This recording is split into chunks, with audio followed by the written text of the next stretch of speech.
I waited years before opening my son's laptop because grief has a way of turning passwords into locked doors. What I found inside wasn't memory, it was evidence. The backups told a different story than the police ever did.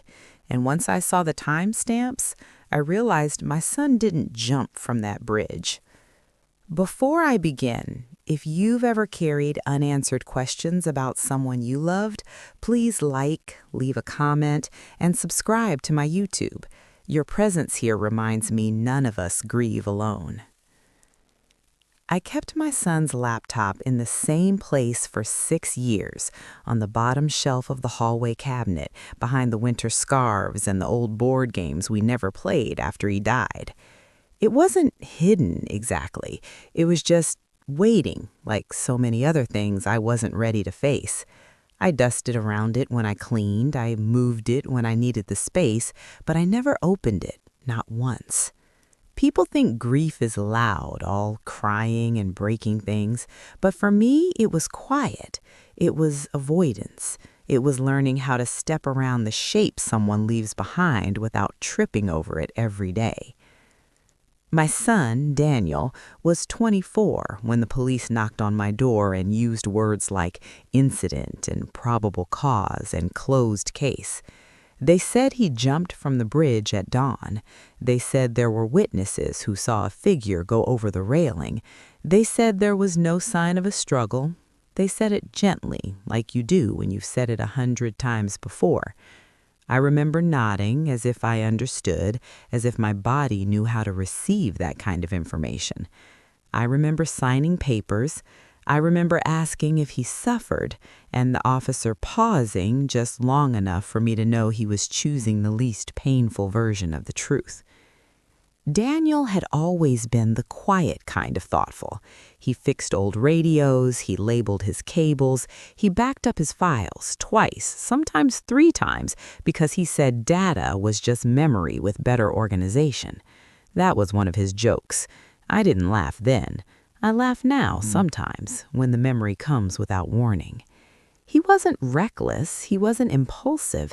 He was the boy who texted me when he arrived somewhere, even when he was late, even when he was tired of my worrying. So when they told me he jumped, some part of me accepted it because it was easier than arguing with the finality in their voices. Another part of me folded itself away and went very still. The laptop came back to me in a cardboard box with his wallet and his keys and a phone that had been drained of life. The officer asked if I needed help accessing anything. I said no. I said thank you. I said I'd manage. That was a lie I kept telling myself for years. Manage, as if grief was a household chore. It was a rainy afternoon when I finally took the laptop out. Not a dramatic moment, no thunder, no sign from the universe. I was looking for an old insurance document and needed extra storage space, and there it was, suddenly practical instead of sacred. I set it on the kitchen table. I wiped the lid with my sleeve. My hand shook when I lifted it open, not because I expected anything terrible, but because I expected everything. The password came back to me immediately, his birthday, backwards with an exclamation point at the end. He'd always said security should be memorable or it wasn't secure at all. The screen flickered to life, slow and tired like it had been sleeping too long. His desktop appeared exactly as he'd left it, same mountain wallpaper, same neat rows of folders.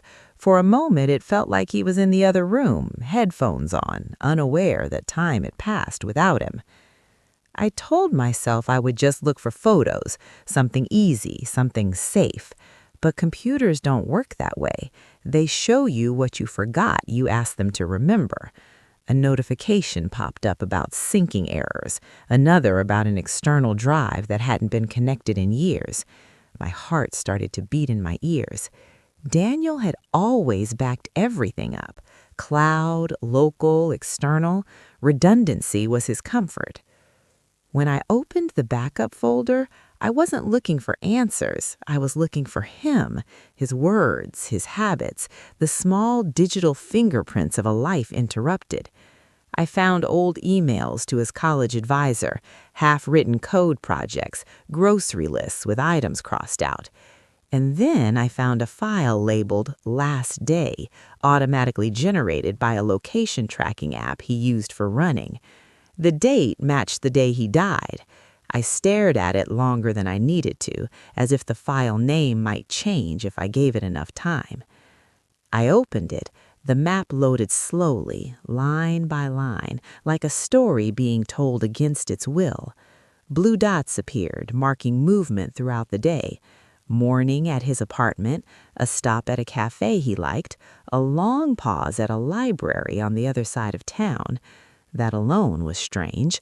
The bridge was nowhere near there. I zoomed in. I checked the timestamps. My breath caught in my throat. Not sharp, just heavy.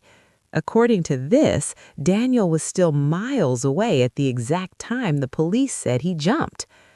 I closed the laptop. I opened it again. I checked the system clock. I checked the date. I did what parents do when reality doesn't match the version they were given. I assumed I was wrong. But the backups were thorough, redundant, unforgiving.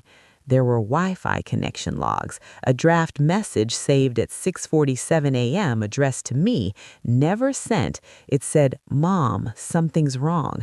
I'm not where I'm supposed to be." I sat at the kitchen table until the light outside changed and the kettle went cold. Grief, I learned that day, doesn't end. It evolves. It waits. And sometimes it opens a laptop and asks you what you're going to do now that the silence has been interrupted by truth. I didn't sleep that night, not in any way that mattered.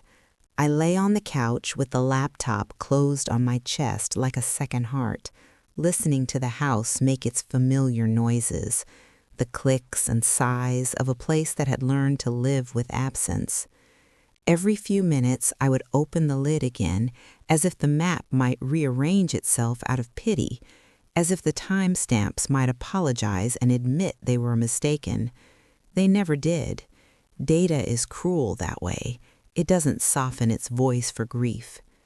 By morning, my eyes burned and my hands felt hollow, but my mind was sharp in a way it hadn't been since the early days after Daniel died. Back then, everything had been fog. Now, it was focus.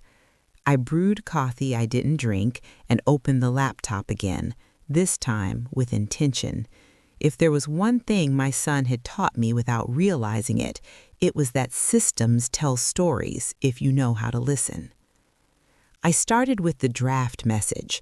It sat there, unfinished, the cursor blinking after that last sentence, like it had been waiting all these years for permission to continue. "Mom, something's wrong. I'm not where I'm supposed to be." I read it over and over, trying to hear his voice in it. Daniel wasn't dramatic. He didn't exaggerate. If he wrote something like that, it meant he was scared, but trying not to be. That realization hit me harder than the map had. I had lived 6 years believing my son chose to leave this world. Now I was staring at proof that at the very least he hadn't understood what was happening to him.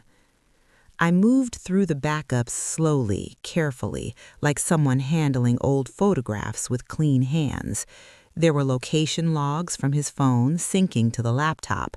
There were app records showing when his screen turned on and off. At 6:58 a.m., his phone connected to a Wi-Fi network at a warehouse district near the river, nowhere near the bridge. At 7:12 a.m., there was a sudden loss of signal. The official report said his death occurred at approximately 7:05. I whispered the times out loud, anchoring them in sound so they couldn't slip away. Part of me wanted to stop, to close the laptop, put it back on the shelf, and pretend I never opened that folder. I had survived 6 years with a terrible but complete story. This new one was jagged, unfinished, and dangerous. But another part of me, the part that had raised Daniel to ask questions and double-check his work, wouldn't let me look away. If this was a mistake, I needed to know why. And if it wasn't, then the world had been wrong about my son. I found his calendar next, Most of it was ordinary: work shifts, a dentist appointment he kept postponing, a note to call me on Sunday. On the day he died, there was an entry at 6:30 a.m. that simply said, "Meet R." I didn't recognize the initial. Daniel told me about most of the people in his life, even casually. This was new. I searched his messages for the letter R and found a thread with a contact saved as just that. No full name, no photo. The conversation was short, tense, and ended the night before his death, with R saying, "You won't have to worry after tomorrow." My chest tightened in a slow, aching way. Not panic, recognition. This was the feeling I'd had at the funeral when people spoke about Daniel like they knew his reasons, like they understood his inner life better than I did. This was the feeling of being shut out of your own child's story. I read the thread again, then again, noting the times, the gaps, the words left unsaid. Daniel asked questions. R deflected. Daniel suggested postponing. R insisted it had to be that morning. There was nothing explicitly violent, nothing that screamed danger to an outside eye, but I knew my son. He didn't like pressure. He didn't like secrets. Whatever this meeting was, it was pulling him somewhere he didn't want to go. By midday, my hands were trembling from too much caffeine and too little rest. I called my sister and told her I wasn't feeling well, which was true in a way I couldn't explain yet. I needed time, space. I needed to follow the trail without interruption. Grief had taught me that the world keeps asking things of you even when you're falling apart.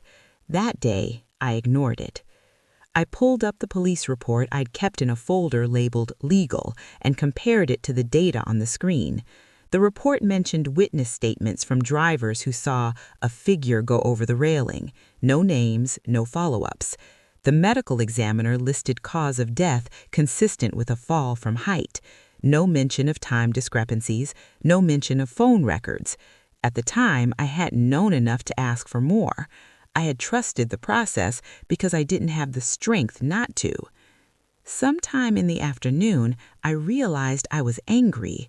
Not the hot, flaring anger I'd felt at fate or God or the randomness of loss.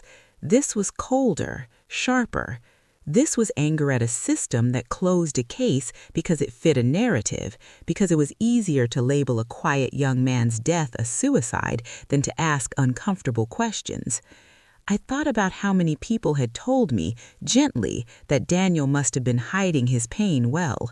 How many times I'd nodded and absorbed that doubt into my own memory of him.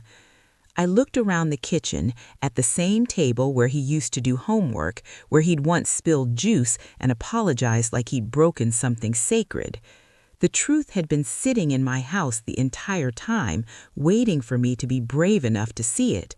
That thought made me feel both powerful and unbearably sad. What kind of parent finds out this late? What kind of mother needs a backup file to tell her something is wrong? As evening came, I saved copies of everything onto a new drive, labeling it carefully, methodically, the way Daniel would have. Part of me already knew this wasn't just about understanding anymore. This was about deciding what to do with the knowledge. Silence had given me peace, of a sort. Justice, if that's what this would become, promised noise, scrutiny, and the reopening of wounds I had stitched closed with great effort. I closed the laptop and rested my forehead against it, breathing in the faint smell of warm plastic and dust.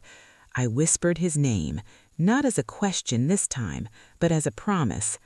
"I don't know what I'm going to do yet," I told him, "but I see you now, and I can't unsee this."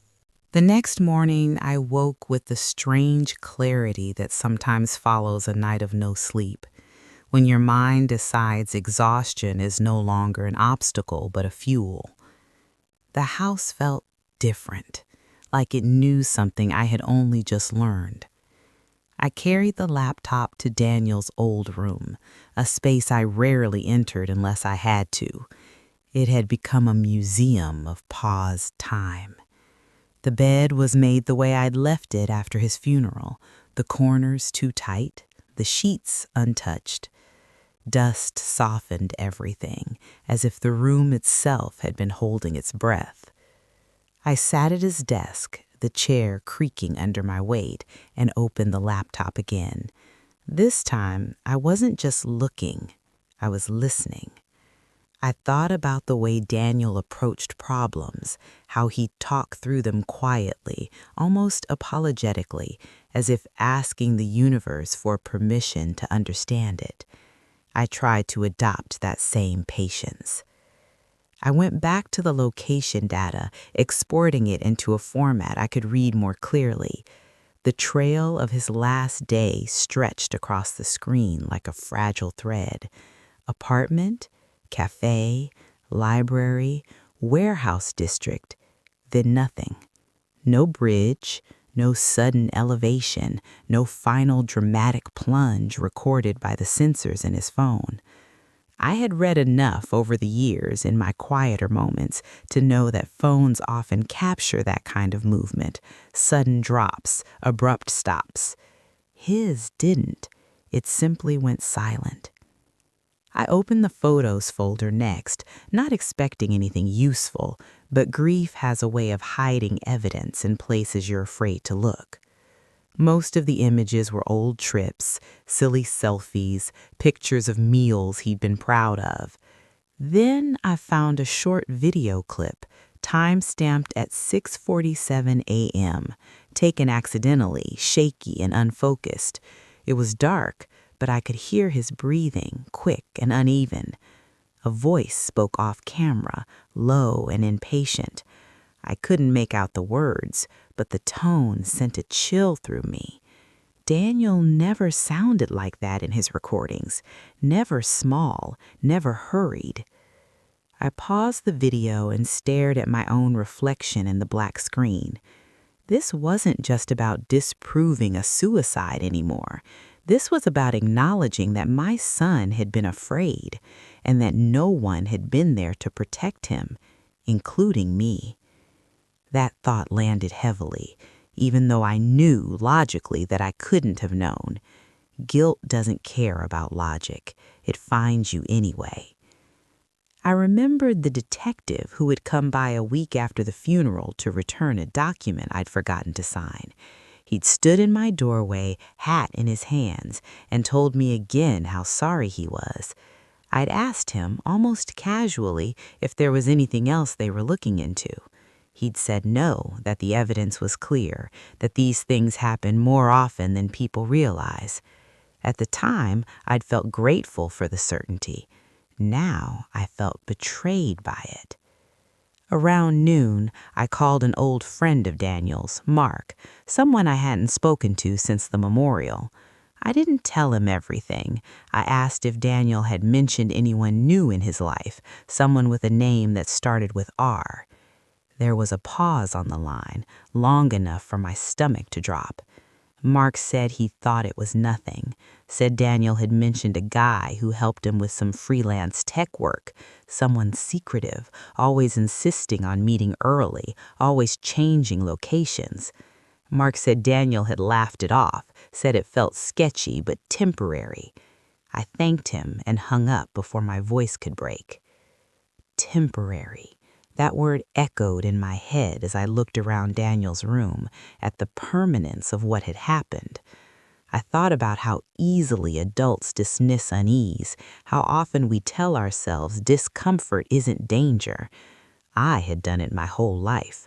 I had told Daniel to trust his instincts, and yet the world had taught him politeness mattered more than caution. In the afternoon, I printed everything, the maps, the timestamps, the messages. I spread them out on the floor like pieces of a puzzle that no one else had bothered to assemble. Seeing it all on paper made it harder to deny. This wasn't speculation. This was a timeline that didn't match the official story. Data as witness, silent, patient, waiting for someone to ask the right questions. As I worked, memories surfaced uninvited. Daniel, at 8 years old, insisting on walking home alone for the first time, checking over his shoulder every few steps. Daniel is 16, calling me from a party because something felt off and he wanted to leave. I had praised him for that, for listening to that inner voice. And now here he was, reaching out in his own careful way, leaving a digital breadcrumb trail that said, "Something is wrong." By evening, I was emotionally hollowed out, but resolute.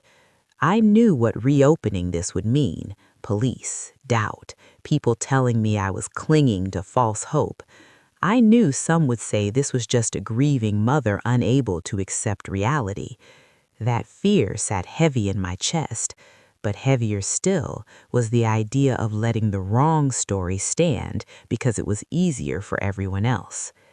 I packed the papers into a folder and placed it beside the laptop. I stood in Daniel's room and spoke out loud, telling him what I had found, telling him I was sorry it had taken so long. The words felt both ridiculous and necessary. Grief is full of conversations no one hears. That night, as I turned off the light and closed his door again, I understood something I hadn't before. Closure isn't something you're given, it's something you're pressured into accepting. And sometimes the most loving thing you can do for someone is to refuse it, even if it costs you peace. The next morning, I woke early, as if the house itself had decided sleep was no longer an option. I made coffee that I didn't taste and sat at the kitchen table, the laptop open and the folder of printed data spread before me. I knew I had to trace every step of Daniel's last day, not just for answers, but to honor the son whose story had been rewritten without his voice. Each line, each timestamp, each Wi-Fi ping felt sacred now, a fragment of him left behind in ones and zeros. I started with the library stop. Daniel loved libraries in a way that made you feel small and generous at the same time. He could spend hours there, walking between shelves, touching spines as if reading the history of everyone who had ever thought there. According to the logs, he had spent nearly an hour there that morning. The location pinged to a cafe across town right afterward. I imagined him walking briskly, headphones on, worried about someone meeting him, trying to seem calm. I pictured the tension in his shoulders, the quick glances over his shoulder, the way he might have rehearsed polite words he didn't feel. Then the warehouse district. This was the part that made my chest tighten. The location logs indicated he was there at 6:58 a.m., minutes before the supposed time of death. The street view photos I pulled from public archives showed nothing remarkable. A gray, unremarkable building, the kind of place you wouldn't notice unless you were supposed to. But that didn't matter. Daniel's presence there at that time contradicted everything I had been told. It was proof that the narrative I had lived with was false. I found another message from R tucked in the backups, deleted from the main thread but recoverable through the system logs. It said, "Just do what we discussed. Don't involve anyone else." That was it. No explanation, no apology, no hint of why he'd insisted on meeting Daniel at dawn. I felt a surge of protective rage so strong it made my hands shake. Someone had manipulated my son. Someone had put him somewhere dangerous, and no one, not the police, not the system, not anyone, had bothered to look deeper. I reached for my phone and called the precinct, pretending to be someone who had just stumbled across evidence. The clerk on the line was polite but procedural. They said the case was closed, that no further investigation would be opened. I told myself not to cry, not yet. Instead, I wrote down the names of the officers on the original case and made notes about every timestamp, every location, every draft message. I felt the weight of responsibility settle over me. I couldn't leave it like this. Not anymore. Late morning turned into early afternoon. I didn't eat, didn't change my clothes, didn't answer the ringing phone. My life had contracted to this table, this laptop, this story that had been buried by assumptions and indifference.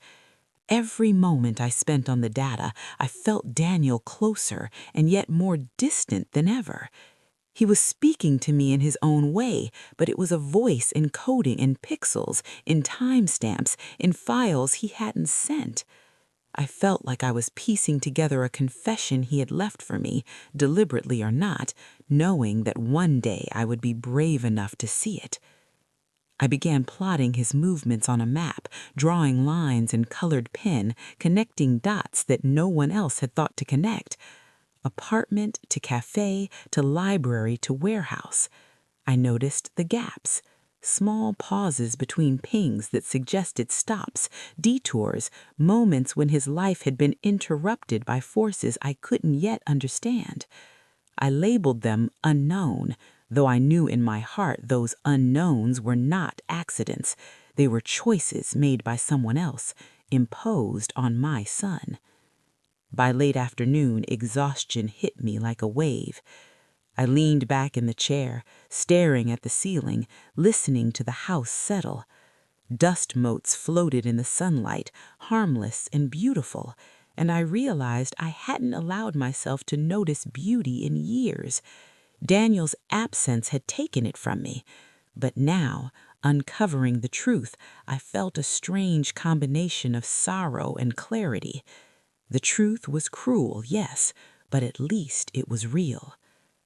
I remembered the night before when I had whispered to him, promising that I saw him. I whispered again, this time with more conviction, telling him I wouldn't let his story be silenced. I imagined him listening from somewhere, maybe smiling, maybe frustrated it took me this long. I realized that part of honoring him meant carrying this burden, not discarding it, not pretending it didn't exist. Late evening, I decided to check his recent emails one last time before calling it a day. Most were routine, bills, subscriptions, updates from friends. But buried deep in a folder marked Drafts Personal was a file titled simply Mom. My hands trembled as I opened it.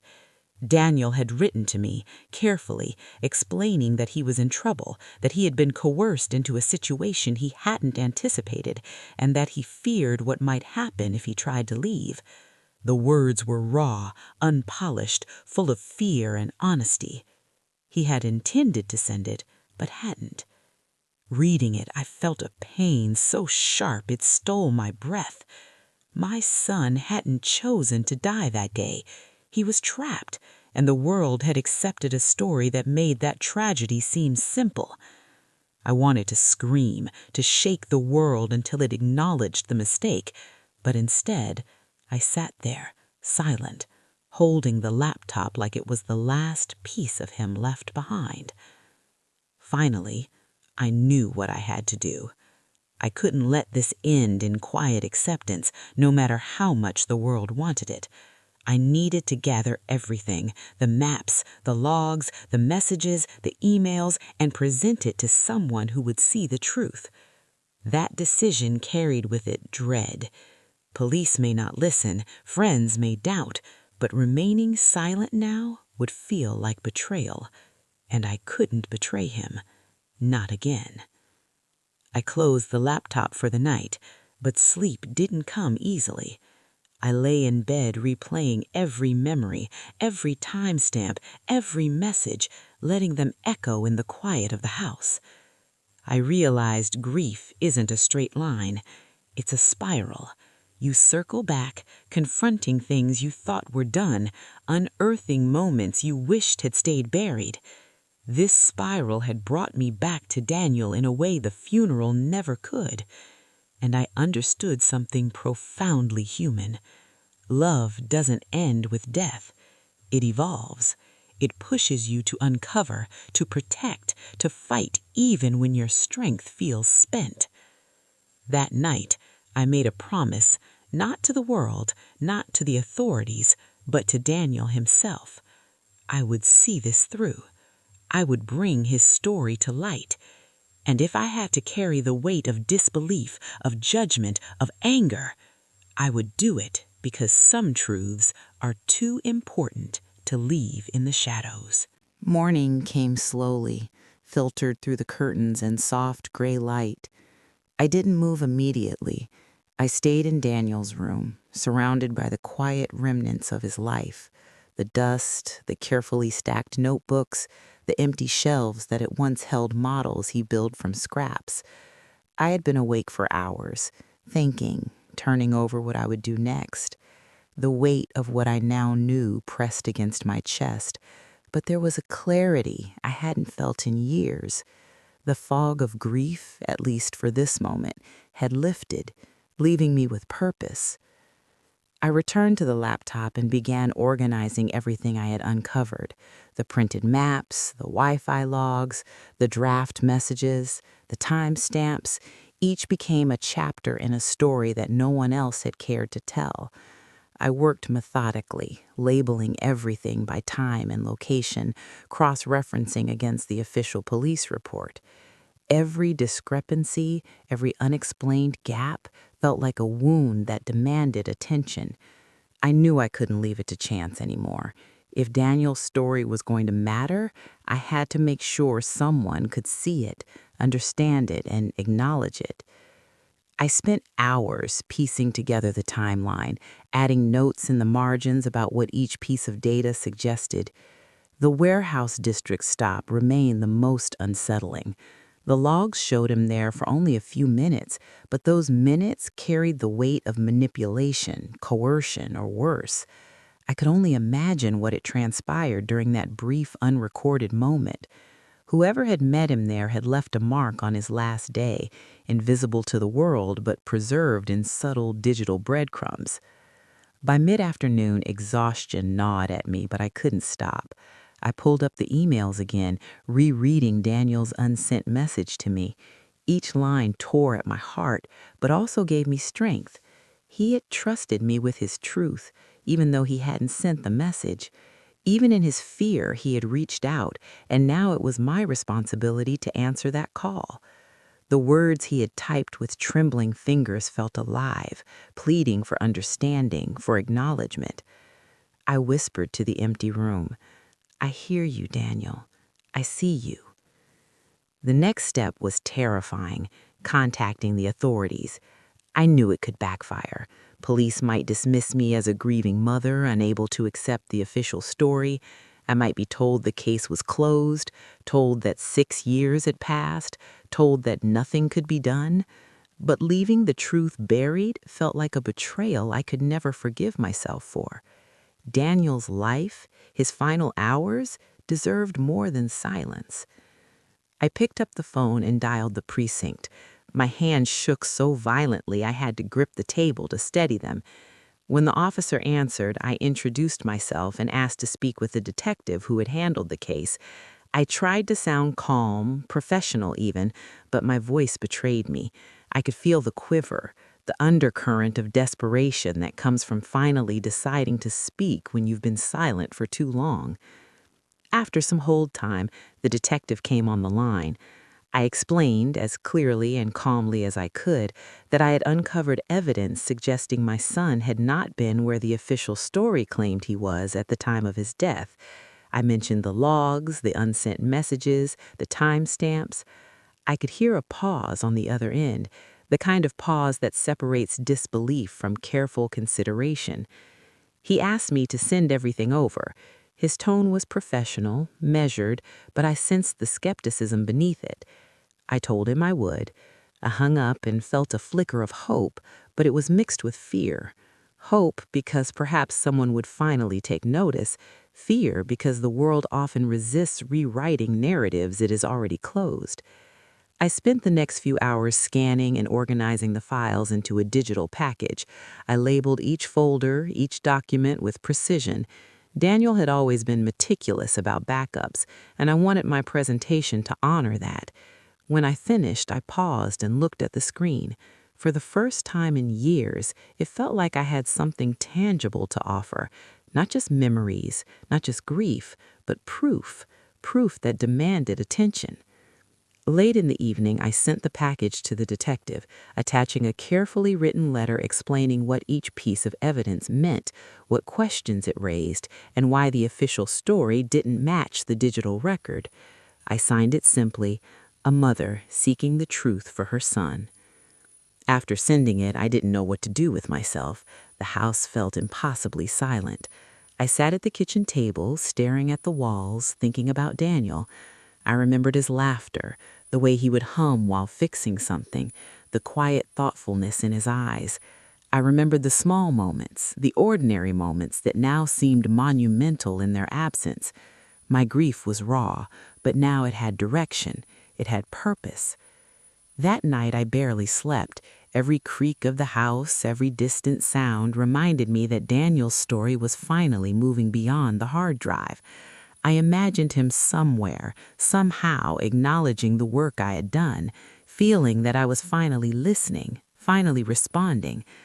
I knew the road ahead would be difficult. Police might resist, friends and family might doubt, but I also knew that truth, once discovered, has a way of insisting on recognition. Over the next few days, I heard nothing from the precinct. I called once, politely, asking if they had received the materials. The officer assured me they had, that the detective would review everything, but gave no indication of what would happen next. The waiting was unbearable. I returned to the laptop repeatedly, opening the drafts, rereading messages, tracing the timeline on maps. Every digital footprint left by Daniel that morning became a lifeline connecting me to him across time and space. One evening, I sat with the laptop in my lap and I spoke to Daniel aloud.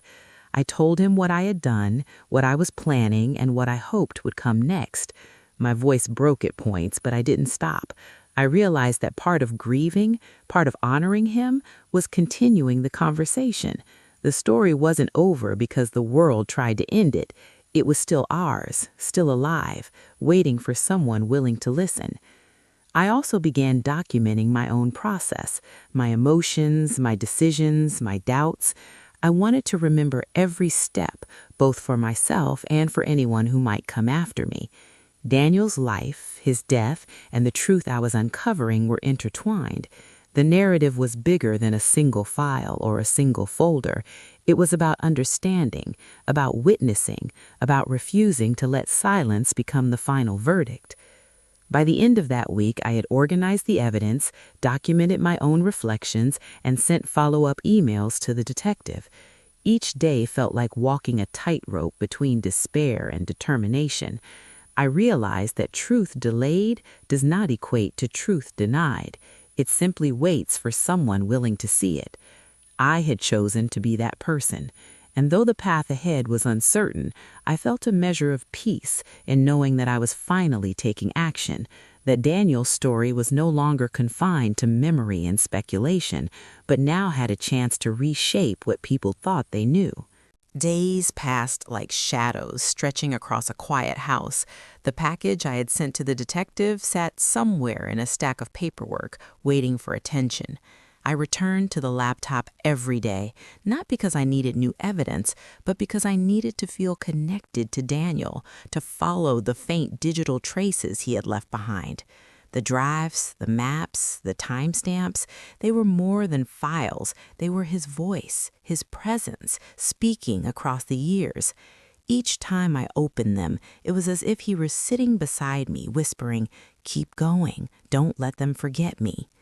I began looking closer at the gaps in the timeline, the moments that weren't fully explained, the warehouse stop, the short period when his phone lost signal. These were the moments that screamed manipulation. Someone had deliberately intercepted him, coaxed him into a place he didn't want to be, and left no trace except the silence in the digital record. I tried to imagine what that encounter had looked like. I pictured Daniel tense, polite but scared, the way he always tried to mask discomfort. I pictured the other person, calm, patient, exerting a quiet pressure that only Daniel could feel. My stomach twisted. In the days that followed, I reached out to people Daniel had known, those who might have been connected to that day without realizing it. Some were hesitant to speak, afraid of reopening old wounds. Others remembered fleeting conversations, small details that at the time had seemed inconsequential. A friend mentioned Daniel talking about someone insisting he meet them early, promising it would be brief. Another recalled him looking unusually stressed the evening before. Piece by piece, the mosaic began to form, not a complete picture, but fragments that confirmed what the data had already shown. Daniel had been in a situation he hadn't fully controlled. I also began to grapple with the emotional weight of what I had uncovered. 6 years of grieving under one narrative, only to find out the reality was different. That alone was exhausting, but the deeper truth, that my son hadn't died by choice, that he'd been trapped, brought a new intensity to my sorrow. I wept often, sometimes in small bursts, sometimes in long stretches where I could feel my body emptying itself of grief. And yet, amidst the tears, there was a resolve forming, a sense that I had been given a responsibility. I couldn't ignore what I now knew. One night, I stayed up late going through the laptop's logs for the 100th time. I noticed a pattern I hadn't seen before. Between each location ping, there were tiny signals of movement, short, deliberate, almost cautious. Daniel had been trying to escape, to create space between himself and the person who had coerced him. And then there was a final ping, close to the river, before the phone went silent. My heart stopped. Could this have been the moment he had almost escaped? The bridge wasn't a destination. It was part of a route, maybe even a place he had passed by, not the place he died. The thought gave me both hope and horror. Hope because he might have fought, horror because something else had ended it, something I still couldn't see clearly. I realized I had to start documenting everything, not just for the police, but for myself. I began writing a journal alongside the files, capturing my emotions, my interpretations, and my fears. Every detail mattered. Every time I paused to consider a timestamp or a message, I added notes. Possible escape attempt, interaction with R, unexplained gap, needs further investigation. It became a record of both the last day of Daniel's life and the painstaking work of trying to understand it 6 years later. Eventually, I decided I needed professional help, not just emotionally, though therapy became a lifeline, but investigative support. I contacted a private investigator with experience in cold cases and digital evidence. Explaining the situation was terrifying. I felt as if I were asking someone to see my grief and my son's story all at once. The investigator listened carefully, asked precise questions, and promised discretion. The first step would be verifying the digital trail, cross-referencing it with public data, and possibly reopening communication with the authorities in a way that could not be ignored. While waiting for the investigator's first report, I focused on the fragments Daniel had left behind in his digital life. Old projects, half-finished coding assignments, unsent emails. Everything became a testimony to the life he lived, the intelligence and care he had poured into even small details. I realized that in some way, the files themselves were a conversation with me, guiding me toward the truth. I had been alone in my grief for years, but now I felt that he was accompanying me, helping me navigate a world that had misunderstood him. Late one evening, the investigator called. She had reviewed the location data and the digital backups I had sent. Her voice was calm, professional, but I could sense a spark of recognition. There's enough here to warrant reopening the case. She cautioned that it would not be easy, that authorities often resist revisiting closed files, especially after so much time. But she confirmed that the timeline discrepancies, the draft messages, the evidence of coercion, all pointed to something that had been missed. For the first time in years, I felt a cautious glimmer of justice. I remember sitting in Daniel's room that night, the laptop open, the papers spread around me, and feeling the quiet weight of hope. Hope is a strange companion for grief. It doesn't erase the sorrow, it just gives it a direction. I realized I was no longer just a grieving mother. I was an advocate, a witness, a keeper of the truth. And I promised myself I would continue no matter the obstacles because my son's story deserved to be known as it really was. I also began to think about what I would tell people when the case reopened, when questions inevitably arose. I knew some would be skeptical. Some would say, "Why now?" Some would say, "This is just grief talking." I decided I would speak calmly, showing the evidence, explaining the timeline, letting the data speak for itself. Daniel gave me the tools to tell the story. I only had to have the courage to do it. In those quiet days, I also reflected on the moral weight of what I was doing. 6 years of acceptance had shaped me, and now I was choosing disruption. Could the world handle the truth? Did it even matter if it reopened wounds for others? But I realized that the truth had a life of its own. It doesn't wait for comfort. It demands recognition. And my son, in life and in death, had left me the responsibility of giving it voice. By the time the investigators' team began to prepare their approach to the authorities, I felt a strange mixture of exhaustion and relief. The first steps had been taken. The silence that had haunted me for years was breaking, replaced by a determined, deliberate effort to ensure that Daniel's final day was understood correctly. Every draft, every timestamp, every unsent message was a testament to his life, his struggle, and the injustice that had tried to override it. That night, I sat in the dark with the laptop, staring at the familiar desktop wallpaper Daniel had chosen so many years ago. I whispered his name, and for the first time in a long time, I felt him listening, not just in memory, but in presence. The files, the logs, the messages, they were more than data. They were a bridge connecting us across the years, across absence, across silence. And I knew that whatever came next, I would not face it alone. The days blurred into a rhythm of quiet obsession. I would wake before sunrise, make coffee I rarely drank, and sit at Daniel's desk for hours, tracing the paths his last day had taken. The digital breadcrumbs had become my lifeline. Each ping, each timestamp, each unsent draft message, a fragment of his story that the world had ignored.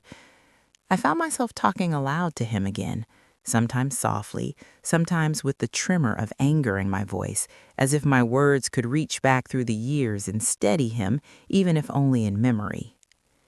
The investigator's updates came slowly, methodically.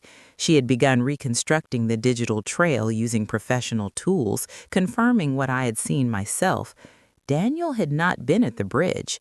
Every log, every GPS ping corroborated the truth I had uncovered, but there were still pieces missing. The brief gaps in the timeline, the moments where his movements weren't recorded hinted at something deliberate. Someone had interfered. Someone had made sure his story was not fully visible to the outside world.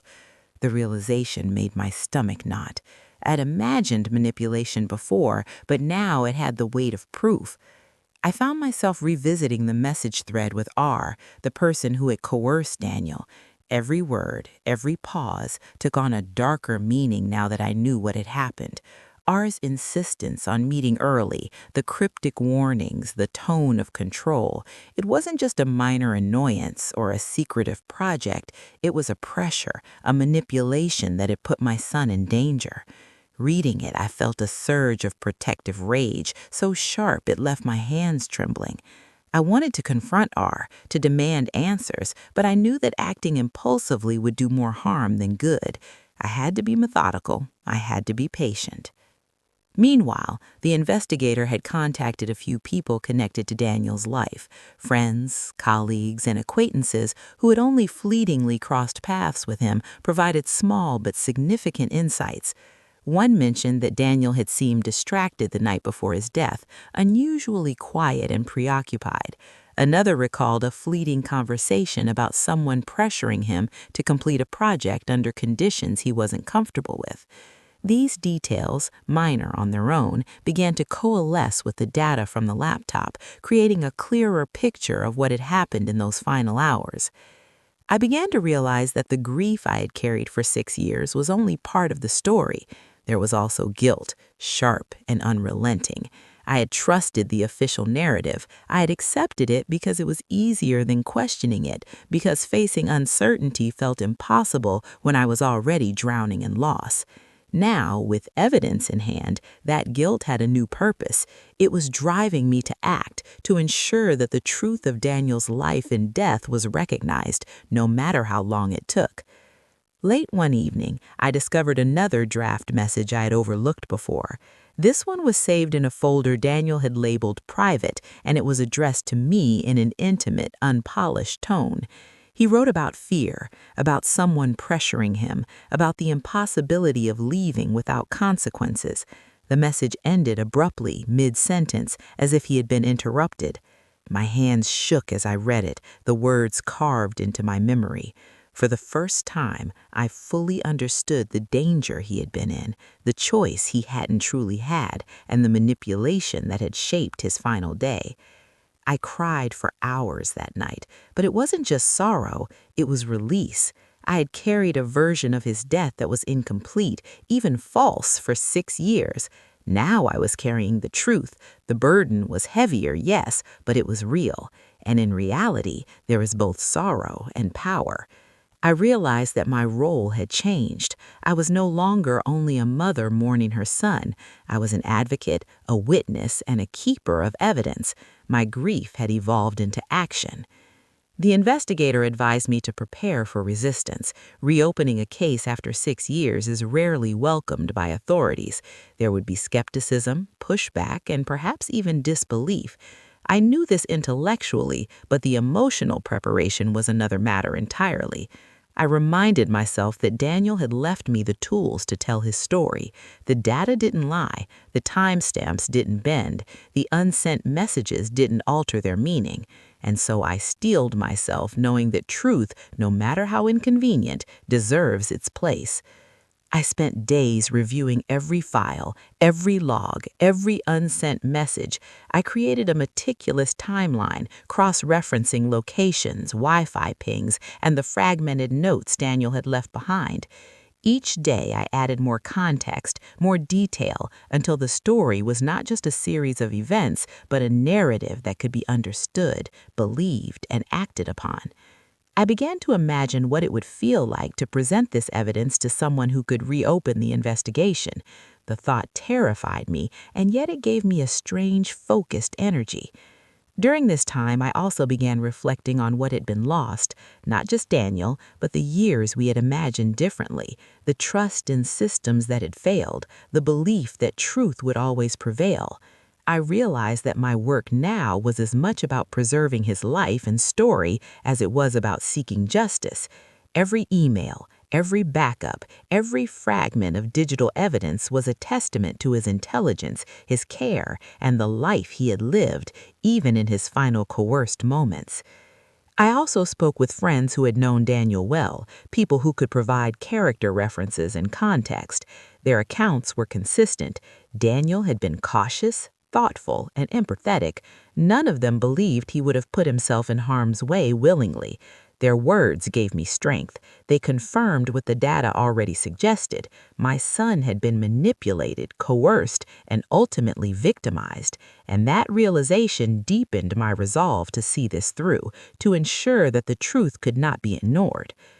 By the end of the week, the investigator had prepared a formal package for submission to the authorities.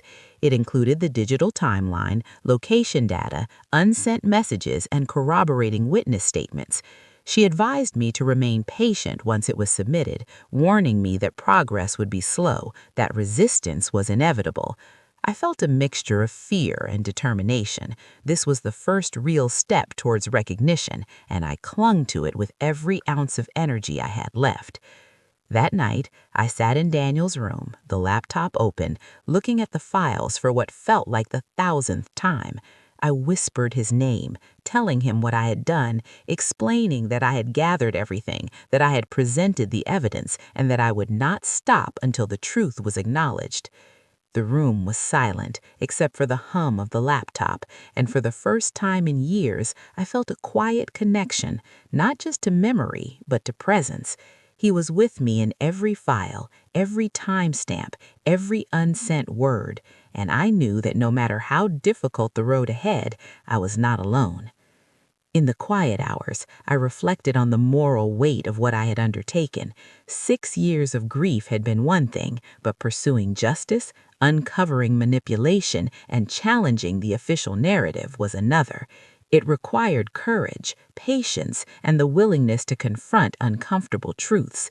I realized that sometimes love demands more than mourning. Sometimes it demands action. And I was ready to act, carrying Daniel's voice, his story, and his truth with me. Weeks passed in a strange, suspended rhythm. The investigators' team worked quietly behind the scenes, verifying timestamps, tracing the digital breadcrumbs, and carefully cross-referencing them with witness statements. I felt both anxious and strangely energized, as though each passing day brought me closer to a reckoning that I had been denied for 6 long years. Every morning I woke to check my email, to see if the authorities had responded, and every day I returned to Daniel's laptop, not to gather new evidence, but to feel his presence, to remind myself why this mattered. One morning I received a call from the detective assigned to the case. Her voice was calm, but carried a weight I had never heard before. "We're reopening the investigation," she said simply. My hands trembled as I clutched the phone, tears welling but not yet falling. I couldn't speak immediately, so I nodded, even though she couldn't see me. Finally, I whispered, "Thank you," and the words felt inadequate, insufficient to capture the years of grief, doubt, and relentless searching, but they were all I could offer. The detective explained that they would begin reviewing the digital evidence, contacting witnesses, and re-examining the inconsistencies in the timeline. She warned me that it would be slow, that bureaucracy and skepticism could stall progress, but she also said something I didn't expect. "What you found is compelling. It can't be ignored." For the first time, I allowed myself a flicker of hope. Not certainty. Hope. It was enough. I spent the following days preparing myself mentally for what was to come. I knew there would be questions, disbelief, and perhaps even hostility. 6 years of official closure had created a narrative people were comfortable with. Challenging it meant challenging their assumptions, their memories, and their ease. I steeled myself, knowing that I couldn't rely on others' acceptance to validate Daniel's truth. I only needed to stay true to it myself. During this time, I also reflected on the moral complexity of reopening the case. I knew it might bring pain to people who had moved on, who had accepted the official story as fact. I knew some would resent me for disturbing the past, but I realized that justice and truth often come at the cost of discomfort. Silence had been easy for 6 years, but it had been a betrayal of Daniel's life, his agency, and his courage. I couldn't allow that silence to continue. I returned repeatedly to Daniel's unsent messages. Each one felt like a voice crying across the years, a plea for recognition that I could finally answer. The drafts weren't just evidence, they were proof of his fear, his attempts to communicate, and his unwillingness to be invisible. Reading them, I felt his presence vividly, the weight of his trust, and the urgency of the responsibility he had left behind. I whispered to him often, sometimes apologetically, sometimes with determination. "I see you now. I will make them see you too." One evening, the investigator suggested we compile a detailed narrative, not just raw data. She explained that presenting the evidence in a clear, humanized form would make it more compelling for the authorities and harder to dismiss. We began creating a timeline that wove together location data, messages, emails, and witness statements into a coherent story. Every entry included context, observations, and unanswered questions, highlighting the inconsistencies in the original report. I was meticulous, sometimes obsessively so, because Daniel deserved nothing less than accuracy and clarity. As we worked, I noticed something profound. I was no longer consumed solely by grief. I was channeling it into purpose.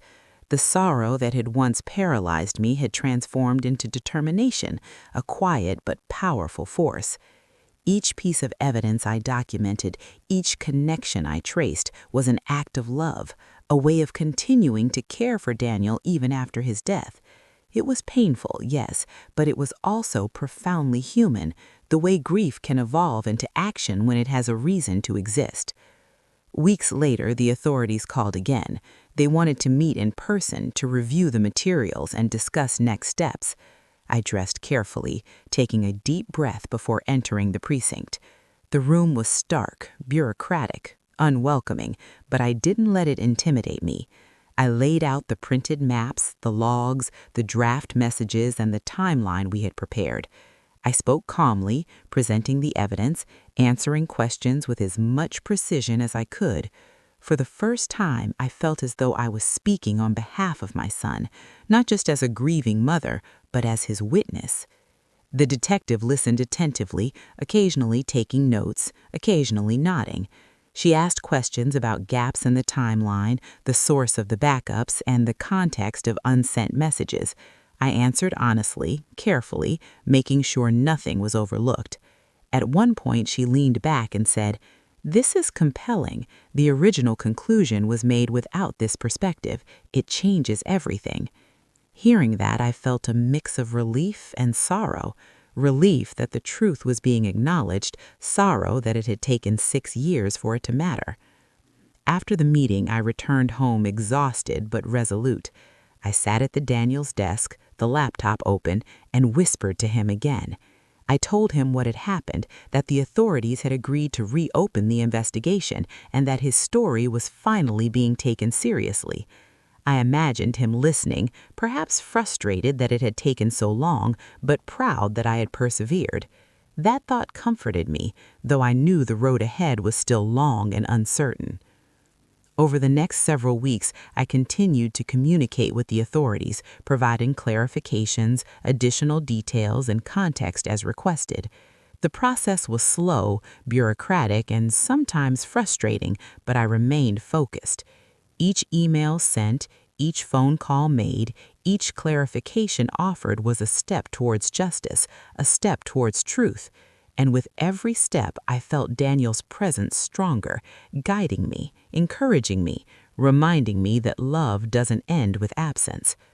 During this period, I also began reflecting on the lessons embedded in this journey. Grief, I realized, is not just about mourning, it's about remembering, observing, and sometimes fighting for the integrity of memory itself. Truth, no matter how delayed, demands recognition. Silence, when unearned, can be dangerous, allowing injustice to remain unchallenged.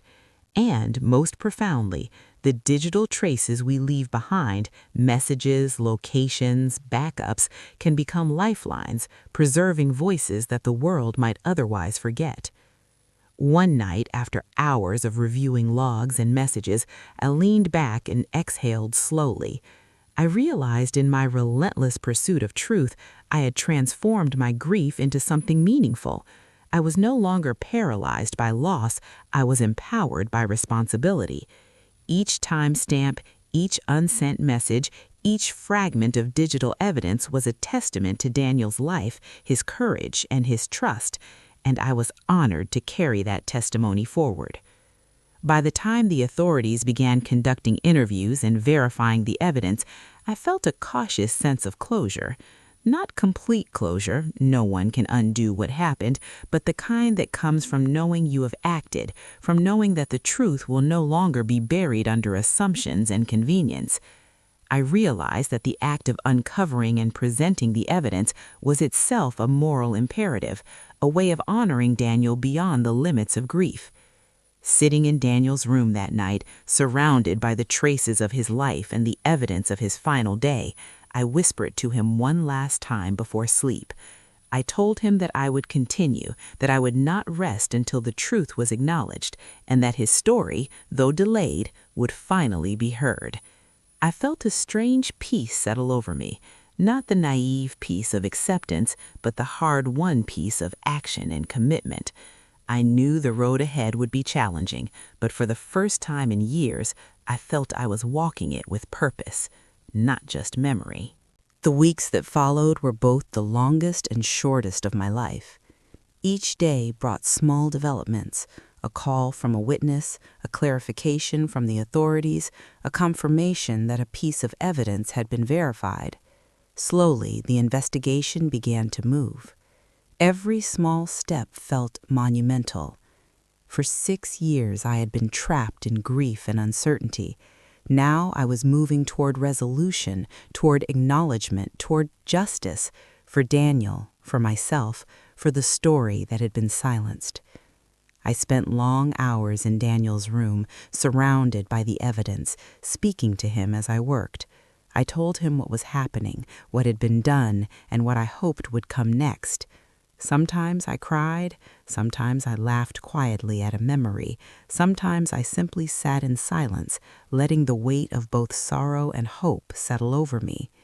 The room no longer felt like a mausoleum. It felt like a bridge, connecting the past and present, connecting memory and truth, connecting me to him in ways that death could not erase. Finally, the day came when the authorities formally acknowledged that the original conclusion, Daniel's supposed suicide, was inconsistent with the evidence. The case would be officially reopened. I felt a mixture of relief, grief, and quiet triumph. Relief because the truth was being recognized, grief because 6 years of false closure could never be returned, and triumph because in the midst of loss, I had acted, preserving my son's story when the world had failed to do so. I realized then that justice and closure are not the same. Justice is about acknowledgement, about correcting errors, about giving a voice to those who cannot speak. Closure is more fragile. It is the quiet understanding that comes from peace, sometimes delayed, sometimes partial. I would never forget the years of grief, the weight of misunderstanding, or the absence of my son, but I could carry the truth forward, and that made all the difference. As the investigation progressed, I began sharing pieces of Daniel's story with people who had known him, people who had mourned with me, and people who had assumed they knew the truth. Their reactions were varied, some shocked, some relieved, some angry, but I noticed a common thread. The truth compelled empathy. It demanded that people reconsider, reflect, and remember in ways that assumptions never could. The narrative that had been imposed on Daniel's death was dissolving, replaced by the reality he had left behind in digital fragments, drafts, and timestamps. In the quiet moments, I reflected on what I had learned through this journey. Grief is never neat. It does not arrive in predictable stages. It can be confusing, contradictory, and exhausting. But grief also has the capacity to teach, to direct, and to transform. It can turn sorrow into determination, loss into advocacy, and memory into action. Daniel's life, though tragically shortened, had left me not only with grief, but with a purpose: to honor truth, to preserve memory, and to confront injustice when it hides behind convenience or assumption. I also understood the profound role of technology in this story. The laptop, the backups, the timestamps, they were not just tools, they were witnesses. They preserved fragments of a life, moments of fear, and attempts at communication that might otherwise have been lost forever.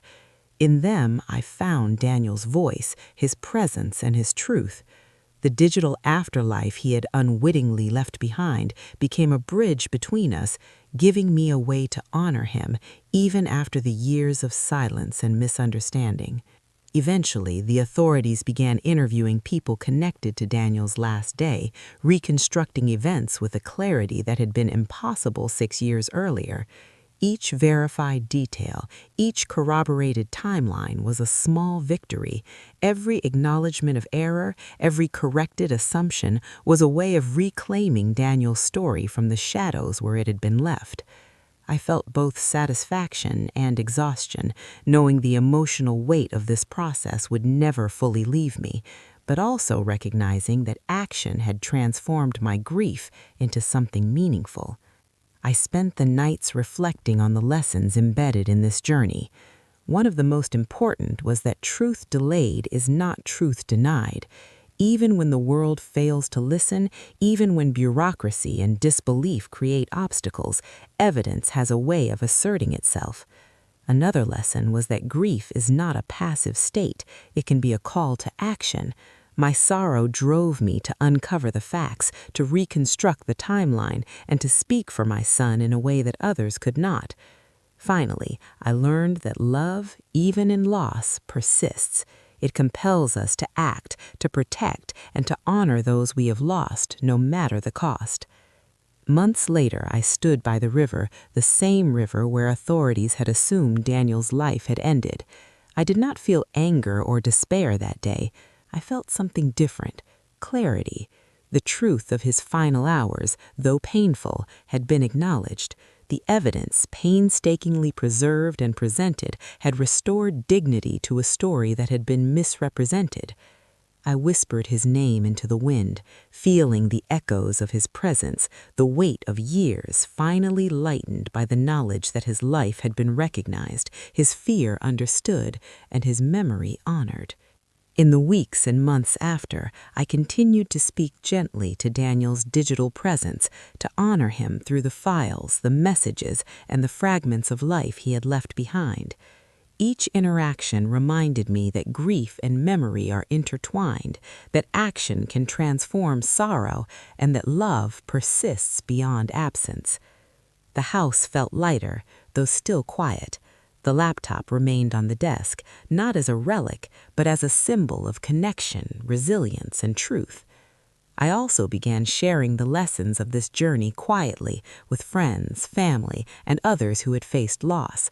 I spoke about the importance of questioning assumptions, of listening to subtle signs, and of preserving evidence, no matter how mundane it might seem.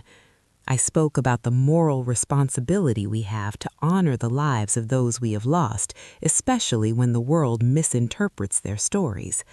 And I found that sharing these reflections helped me process the sorrow, giving it purpose beyond personal grief. Eventually, I came to understand that my role was no longer just to mourn, but to bear witness. Daniel's story was no longer solely about loss, it was about perseverance, advocacy, and the power of truth.